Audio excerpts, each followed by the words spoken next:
تو گھر کے اندر اگر ہم اور آپ قرآن مجید کی تلاوت کریں گے تو رحمتوں کا نزول ہوگا، فرشتوں کا نزول ہوگا، اور جہاں فرشتے ہوں گے وہاں شیطان ہرگز نہیں آ سکتا۔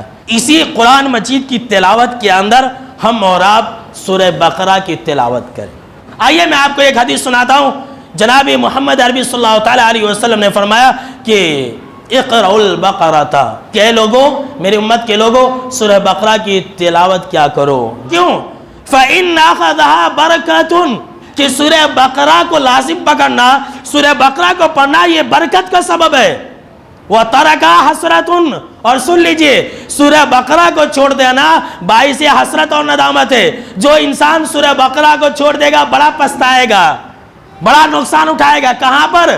دنیا کے اندر بھی اور آخرت کے اندر بھی۔